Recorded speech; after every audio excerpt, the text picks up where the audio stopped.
Happy साबस। सबसे पहले मैं परमेश्वर को धन्यवाद देती हूँ क्योंकि वो हम सबको पूरे सप्ताह भर वाला अच्छा का रखे। और मैं परमेश्वर मंडली की ओर से मैं आप सबको ऑनलाइन सभा में स्वागत करना चाहती हूँ।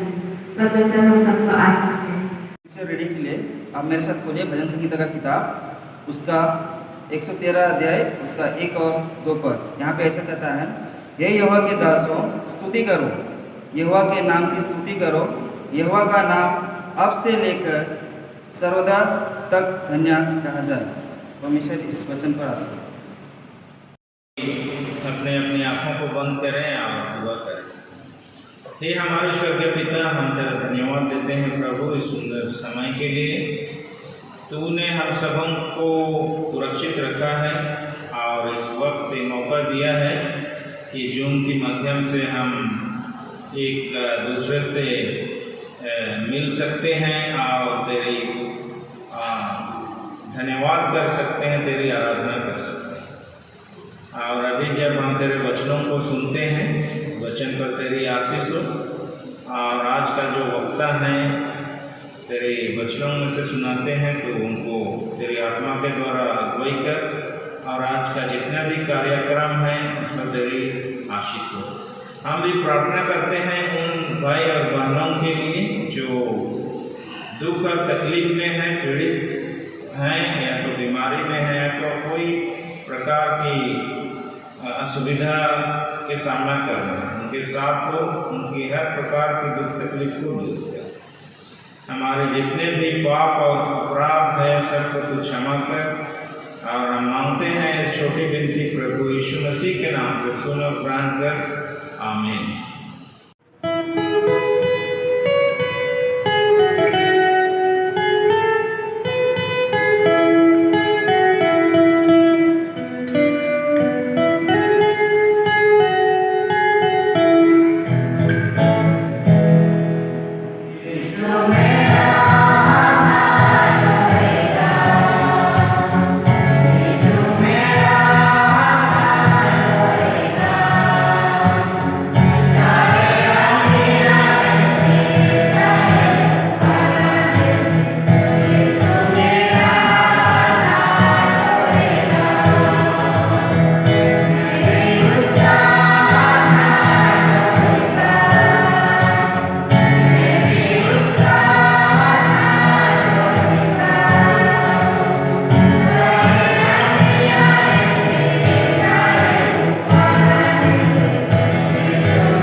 हस और जोरम की मृत्यु दंड ने बोहेमिया में राष्ट्रीय दंगों का कारण बना।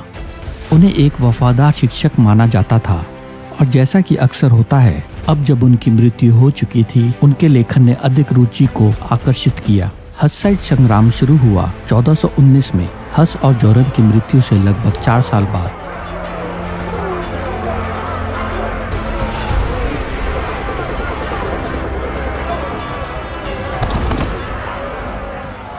जैसे ही पोप और सम्राट हस्साइट आंदोलन को कुचलने के लिए एकजुट हुए, परमेश्वर ने एक उद्धारक को खड़ा किया जिसका अपने समय में सबसे सक्षम जनरलों में से एक था और वह बोहेमियंस का नेता था।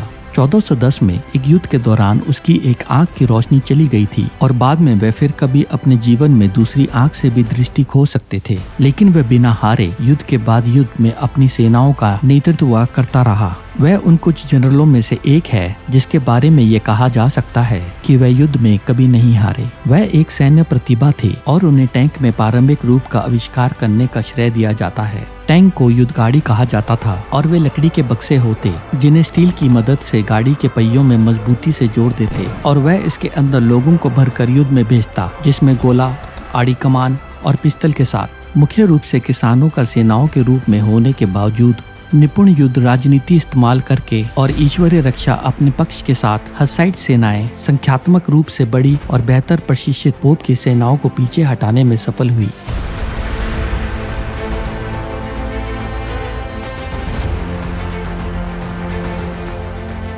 जिस्का ने अपने जीवन काल में 250 से अधिक लड़ाइयां लड़ी और अपने खिलाफ 2 पोप संबंधी धर्म युद्ध का सामना किया, लेकिन वह युद्ध के मैदान में मरने के लिए नहीं था। इसके बजाय वह काली महामारी का शिकार बने।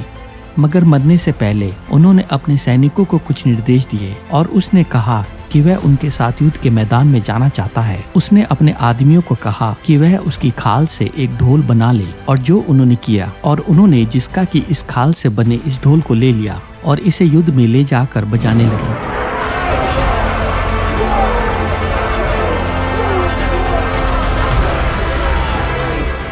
उसका स्थान प्रकोपियस द्वारा भरा गया, जो कुशल और बहादुर अगवा थे और कुछ पहलुओं में अधिक सक्षम सेनापति हैं। बोहेमियंस के दुश्मन ये जानकर कि अंधा योद्धा अब मर चुका है, उन्होंने सोचा कि वह अब जीतने में सफल रहेंगे। पोप ने एक और धर्म युद्ध शुरू किया 1427 में बोहेमियंस के खिलाफ, जहां उनकी हार हुई। फिर उसने एक और धर्म युद्ध शुरू किया जहां वह फिर हार गया।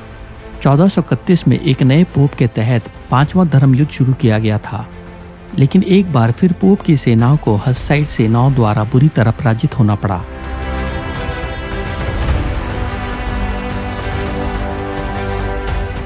ये महसूस करते हुए कि वह बल से जीत नहीं सकते, उन्होंने कूटनीति का रास्ता लिया। उसमें एक समझौता किया गया था, विवेक की स्वतंत्रता का प्रस्ताव दिखलाकर। उन्होंने रोम की शक्ति द्वारा धोखा दिया। बोहेमियंस ने रोम के साथ शांति की शर्त के रूप में 4 बिंदु निर्दिष्ट किए और ये थे: आजादी से बाइबल का प्रचार, प्रभु भोज में रोटी और दाख मधु दोनों पर सारी कलीसियों का अधिकार, पवित्र उपासना में मातृभाषा का प्रयोग, सभी धर्मनिरपेक्ष कार्यालयों और सत्ता के पादरियों का बहिष्कार और अपराध के मामले में पादरियों और सामान्य जानों पर न्यायालयों का सामान्य रूप से अधिकार।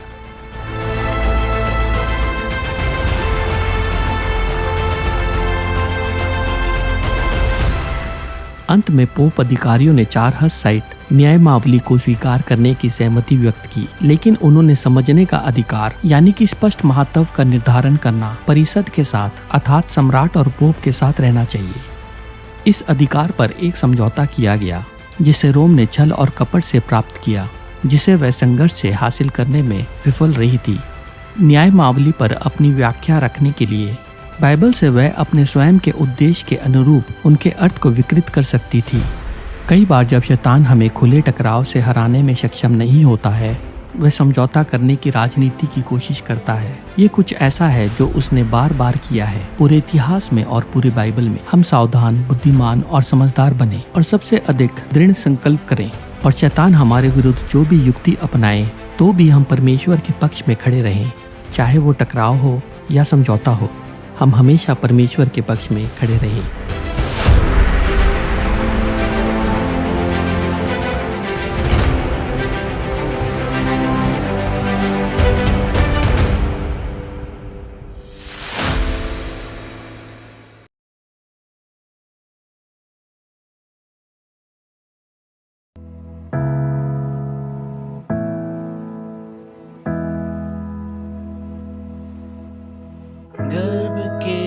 समय से पाला है, बनाया मुझको अपने रूप में, डाली तूने अपनी रूप है, भर दिया अपने नूर से।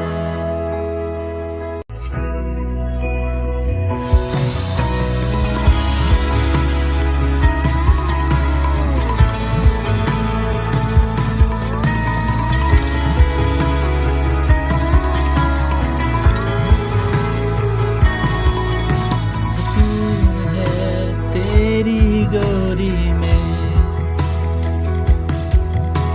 बाहों में तेरे हिफाजत है, पोंछे सारे आंसू मेरे, दर्द सारे गम हो गए। माँ के समान तू, माँ से भी सारा प्यार करता है।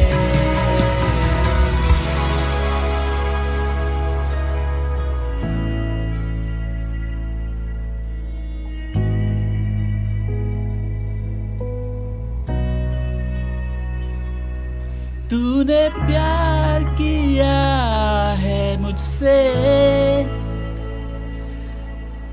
जान से भी ज्यादा, जान से भी परवाह की है मेरी,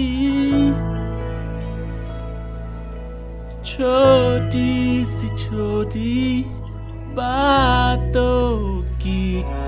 तूने प्यार किया है मुझसे,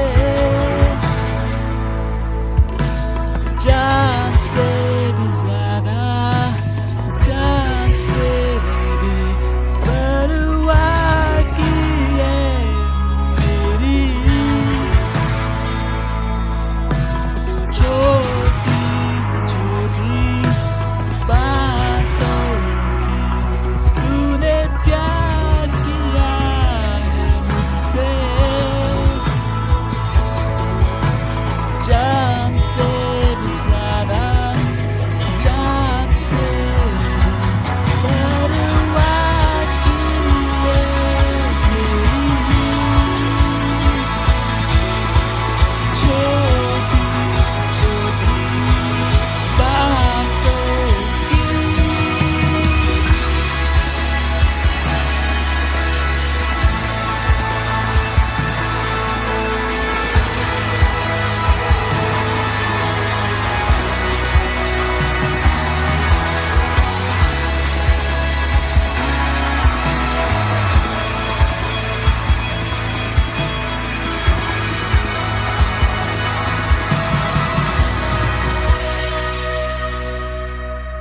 माँ के समान तू है, माँ से भी ज्यादा प्यार करता है।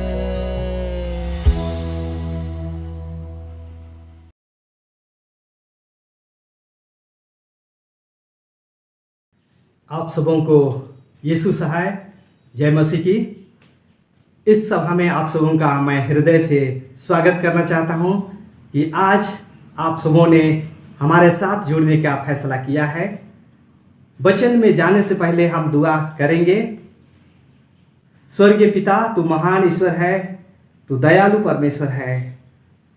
आज हम सबों के हृदय को खोल दीजिए ताकि तेरे बातों को सीख सके। हम सब कोई हम तेरे हाथों में समर्पित होते हैं पिता। हमारे जीवन में तेरी आत्मा की अगुवाई हो। इस प्रार्थना को प्रभु यीशु के नाम से मांगा है, सुन और दया से स्वराज तू ग्रहण कर, आमीन। आज का विषय जो हमारे लिए है, यह एक गंभीर विषय है और हरेक के जीवन में यह विषय महत्वपूर्ण होना भी चाहिए। सेवा करने के लिए बुलाए गए, आपके पास जो तोड़ा है, जो वरदान है, जो चीज भी है, परमेश्वर आपने सेवा के लिए इस्तेमाल करना चाहता है। गिदोन और इप्ता का नाम महान प्रेरित के द्वारा बहुत ही आदरणीय ढंग से लिया जाता है। उनका नाम का सम्मान करते हैं लोग, लेकिन जब इनका पारिवारिक स्थिति का जब हम अध्ययन करते हैं, तब ये दोनों भी आपके जैसा और मेरे जैसा ही एक साधारण व्यक्ति थे और इतना बड़े कार्य किए, जो कि बाइबल में इब्रानी उसका 11 उसका 32 में इन दोनों का नाम हम सम्मिलित पाते हैं। वचन में इस तरह से कहता है, अब और क्या कहूं, क्योंकि समय नहीं रहा कि गिदोन का और बराक और समसून का और इप्ता का और दाऊद का और सामुएल का और भविष्यद्वक्ताओं का वर्णन करूं। इप्ता और गिदोन का नाम जब इन बड़े लोगों के दल में जब मैं सम्मिलित पाया, तब मैं सोचने लगा कि इन जैसे व्यक्तियों का नाम इन लोगों के दल में शामिल होना बहुत ही मायने रखता है। ऐसा कैसे हो सका? इप्ता का कहानी हर एक पापी के लिए है। हम जो समझते हैं कि हम एक पापी हैं, तो ये कहानी मेरे लिए है। जितने लोग अपने मन को परिवर्तन किए हैं, उनके लिए है। भजन संहिता का किताब में दाऊद जो लिखता है, आइए मेरे साथ आप लोग भजन संहिता की किताब उसका 113 उसका 7 हम लोग देखेंगे।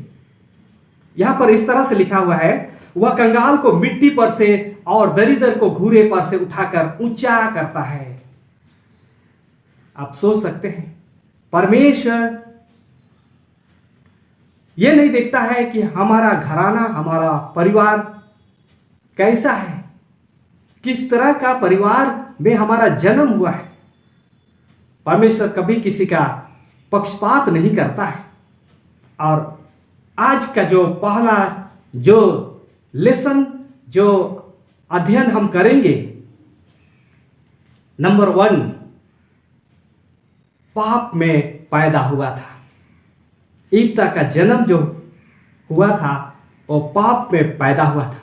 न्यायों उसका 11 उसका 1 में कहता है, इप्ता नाम गिलादी बड़ा सूरवीर था और वह बेस्या का बेटा था और गिलाद से इप्ता उत्पन्न हुआ था। इप्ता नाम गिलादी बड़ा सूरवीर था और वह बेस्या का बेटा था। ये दोनों कैसे एक साथ हो सकता है? इसी तरह से हम देखते हैं कि एक शक्तिशाली वीर मनुष्य पर एक अपराध का बेटा के रूप में वह जाना जाता था। नामान भी ऐसा ही था। नामान भी ऐसा ही था। दूसरा राजा 5 उसका 1 में इस तरह से लिखा हुआ है, अराम के राजा का नामान नाम सेनापति अपने स्वामी की दृष्टि में बड़ा और प्रतिष्ठित पुरुष था, क्योंकि यहोवा ने उसके द्वारा अरामियों को विजयी किया था। और यह सूरवीर था परंतु कोढ़ी था। सूरवीर था परंतु कोढ़ी था। जिस तरह से इप्ता वीर व्यक्ति था, पर बेस्या से उसका जन्म हुआ था।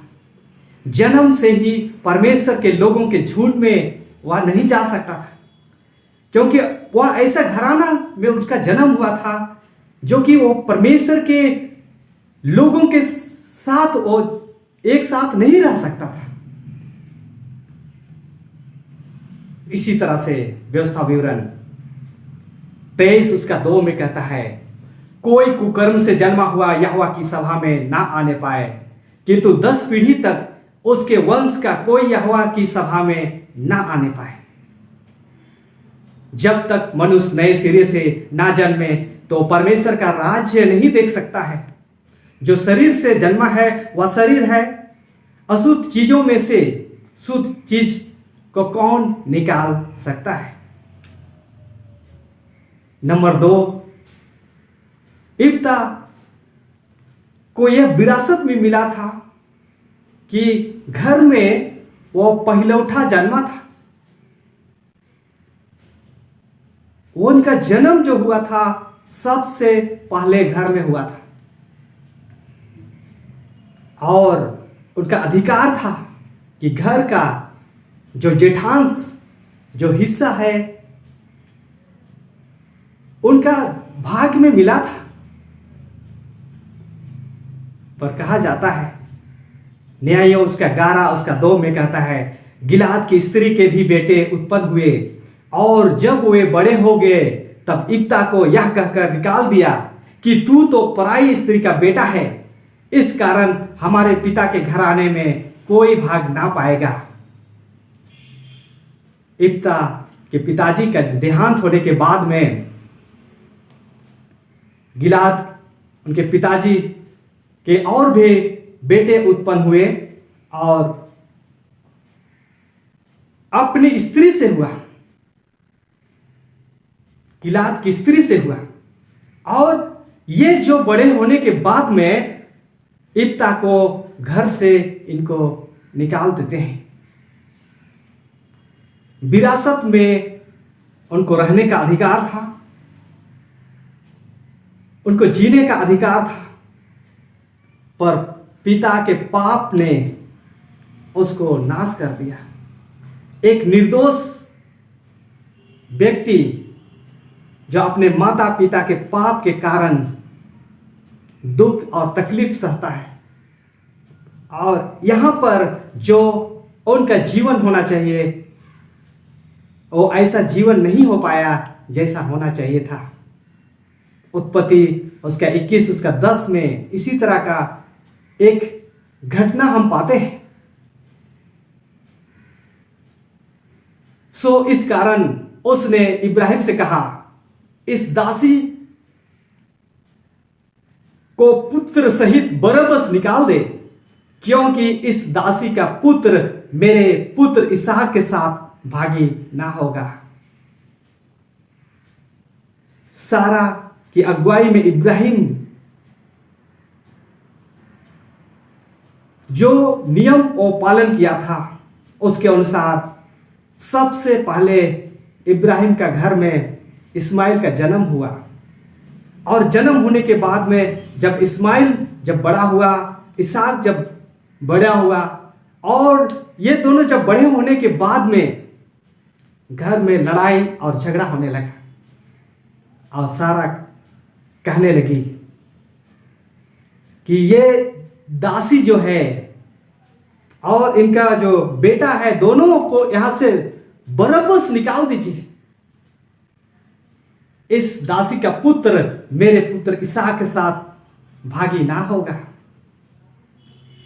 व्यवस्था विवरण 21 उसका 16 में हम पाते हैं, तो जब वह अपने पुत्रों को संपत्ति का बंटवारा करे तब यदि अप्रिया का बेटा जो सचमुच में जेठा है यदि जीवित हो तो वह प्रिय के बेटे को जेठांश ना दे सकेगा। यदि जीवित हो तो वह प्रिय के बेटे को जेठांश ना दे सकेगा। नियम के अनुसार इब्ता का अधिकार था कि घर का जेठांश हिस्सा उनका था, लेकिन उनको घर से निकाला गया। एक मनुष्य के अनाज्ञाकारी के कारण बहुत सारे लोग पापी ठहरेंगे। अपने पिता के पाप के कारण इब्ता एक दोषीदार एक पापी ठहरा और घर से निकाला गया। उसी तरह से आदम और हवा के पाप के द्वारा हम इस घर से निकाले जाएंगे। अधर्मी लोग परमेश्वर के राज्य में नहीं जा पाएंगे। हमारे जीवन में यदि पाप है तो हम परमेश्वर के राज्य में नहीं हो सकते हैं, इसीलिए पहला कुरिन्थियों उसका 6 उसका 9 में हम पाते हैं, क्या तुम नहीं जानते कि अन्यायी लोग परमेश्वर के राज्य में वारिस ना होंगे।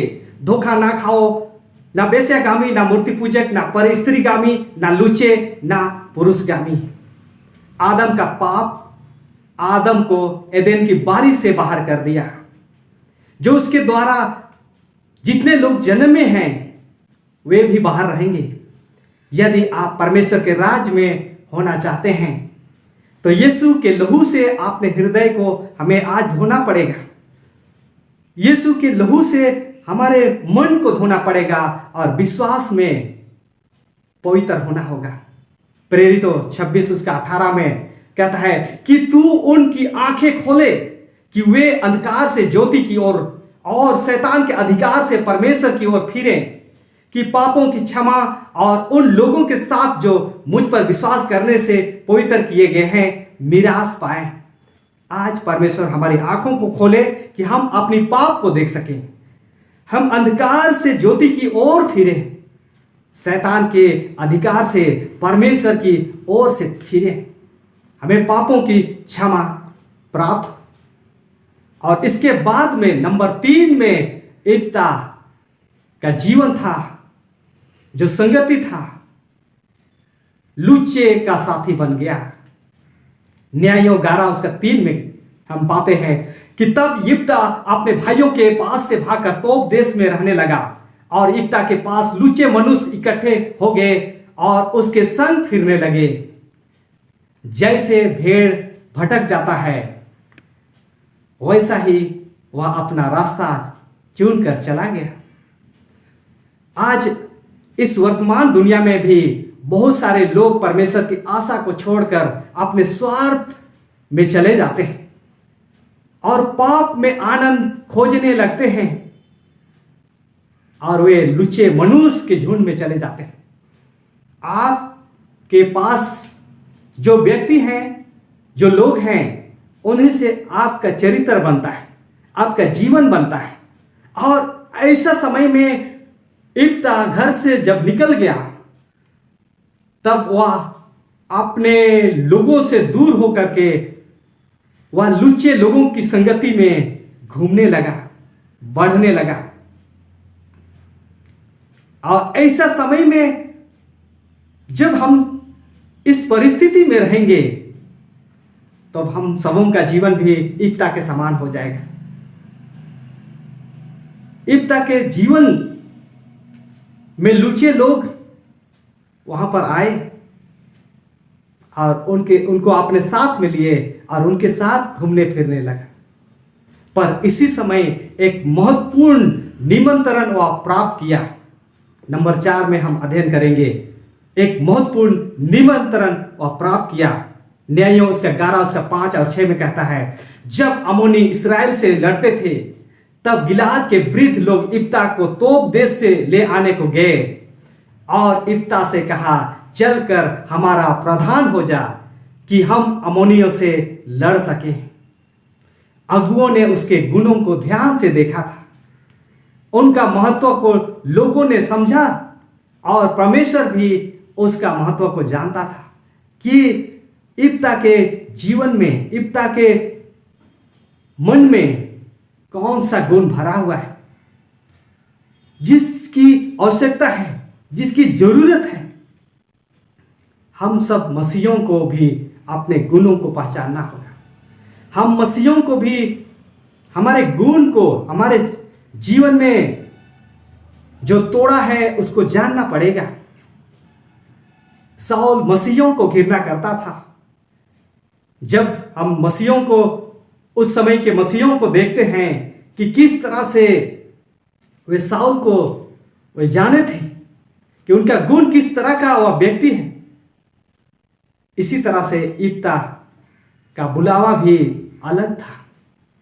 परमेश्वर साउल को बुलाया, उसी तरह से यिप्ता को भी परमेश्वर अपने कार्य के लिए बुलाया। परमेश्वर के झुंड में वो आना चाहता था, लेकिन चाह करके भी पाप उसे दूर कर दिया था, पाप ने उसे अलग कर दिया था। प्रभु की लड़ाई लड़ने के लिए हमें पाप से अलग होना पड़ेगा। जो कुछ पिता मुझे देता है वह सब मेरे पास आएगा, उसे मैं कभी ना निकालूंगा। यूहन्ना 6:37 में पाते हैं।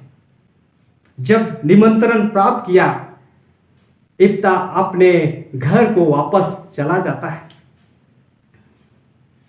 नंबर 5 में प्रभु के साथ वाचा बांधता है। प्रभु के साथ वह वाचा बांधता है। न्यायों 11 में कहता है, तब इप्ता गिलाद के वृद्ध लोगों के संग चला और लोगों ने उसको अपने ऊपर मुखिया और प्रधान ठहराया। और इप्ता ने अपनी सब बातें मिस्पा में यहोवा के सम्मुख कह सुनाई। जब निमंत्रण इप्ता को मिला कि हमारे संग चल, हमारे ऊपर मुखिया और प्रधान आपको हम बनाएंगे, इप्ता ने इस निमंत्रण को स्वीकार किया और उनके साथ साथ लौट गया। हमारा जीवन जैसा भी हो, हमारा संगति जैसा भी हो, परमेश्वर हमें अपने ओर वह बुलाता है अपने कार्य के लिए। और जब इप्ता उन सबों का बात मानकर लौट गया, तो मिस्पा में यहोवा के सम्मुख अपना जीवन के दर्द को परमेश्वर के सम्मुख कह सुनाया। जब तक हमारा जीवन में बदलाव नहीं होता है, परमेश्वर हमारे द्वारा काम नहीं कर सकता है। हमारे पास जितना भी गुण क्यों ना हो, परमेश्वर के साथ हमें वाचा बांधना होगा। न्यायों 11:8 में कहता है, गिलाद के वृद्ध लोगों ने इप्ता से कहा, इस कारण हम अब तेरी ओर फिरे हैं कि तू हमारे संग चलकर अम्मोनियों से लड़े, तब तू हमारी ओर से गिलाद के सब निवासियों का प्रधान ठहरेगा। यहां पर एक खास चुनौती भरा बुलावा था। आप सबसे पहले अम्मोनियों से लड़े, तब तू हमारी ओर से गिलाद के सब निवासियों का प्रधान ठहरेगा। हम सब कोई परमेश्वर के लड़ेंगे, तब परमेश्वर हमें प्रधान बनाएगा, परमेश्वर हमें अगुआ बनाएगा, परमेश्वर हमारे जीवन में कार्य करेगा। न्यायों 10:17 में, तब अम्मोनियों ने इकट्ठे होकर गिलाद में अपने डेरे डाले और इस्राएलियों ने भी इकट्ठे होकर मिस्पा में अपने डेरे डाले। न्यायों 20:11 में कहता है, तब सब इस्राएली पुरुष उस नगर के विरुद्ध एक पुरुष की नाई जुटे हुए इकट्ठे हो गए। और ऐसे समय में जब हम देखते हैं कि यहां पर एक साथ वे जुटे थे, पर इप्ता सबसे पहले परमेश्वर के पास अपना हृदय, अपना मन को परमेश्वर में समर्पित करता है। और इसके लिए भजन संहिता 51:17 में दाऊद इस तरह से लिखता है, टूटा मन परमेश्वर के योग्य बलिदान है।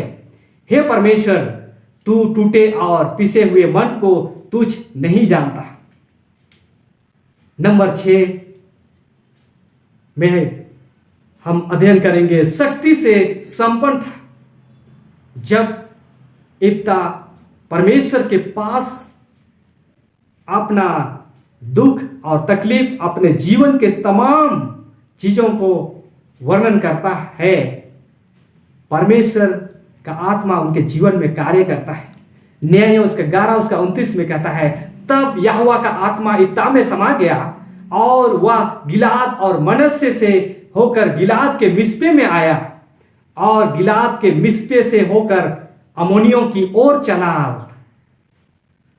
वचन कहता है, तब यहोवा का आत्मा इप्ता में समा गया। जब तक हम पूरी तरह से पश्चाताप नहीं करते हैं, तब तक परमेश्वर का शक्ति हम पर नहीं आएगा।